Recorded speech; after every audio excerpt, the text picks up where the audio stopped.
How to end the war in Syria? That was the key question today at the United Nations. It is a conflict that has left thousands dead, displacing millions more, with ripple effects across the Middle East and Europe.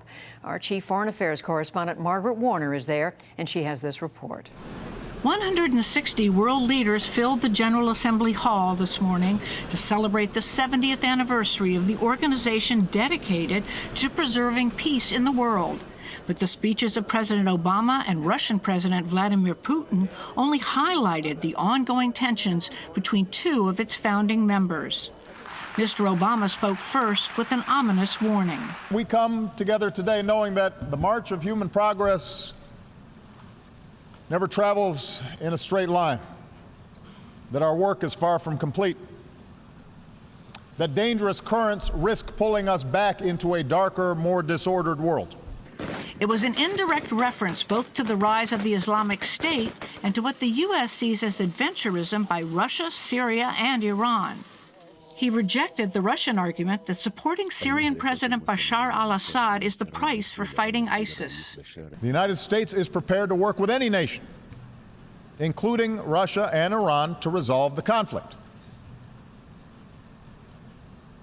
But we must recognize that there cannot be, after so much bloodshed, so much carnage, a return to the pre-war status quo. Later, Putin, who appeared at the UN event for the first time in a decade, flatly disagreed. He said there's only one way to end the brutal conflict in Syria and defeat ISIS. We think it is an enormous mistake to refuse to cooperate with the Syrian government and its armed forces, who are valiantly fighting terrorism face to face. We should finally acknowledge that no one but President Assad's armed forces and Kurd militia are truly fighting the Islamic State and other terrorist organizations in Syria. Putin is already engaged in a major military buildup in Syria, and he's now struck an intelligence sharing deal with Syria, Iran, and Iraq, which came as a surprise to the White House. He called today for a broad global coalition against terror, and he rejected criticism of Russia's new activism on the world stage. I must note that such an honest and direct approach of Russia has been recently used as a pretext to accuse it of growing ambitions, as if those who say it have no ambitions at all. However, it is not the matter of Russia's ambitions, but the recognition of the fact that we can no longer tolerate the current state of affairs in the world. Iranian President Hassan Rouhani likewise defended his country's actions in Iraq and Syria, where Tehran is actively aiding Assad, and he blamed American policy for forcing Iran to act.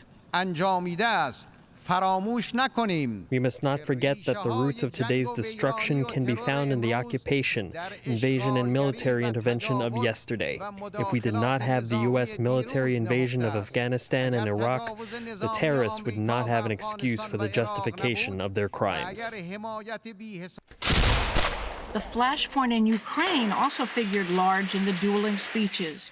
President Obama condemned Russia for flagrantly violating Ukraine's sovereignty. If that happens without consequence in Ukraine, it could happen to any nation gathered here today.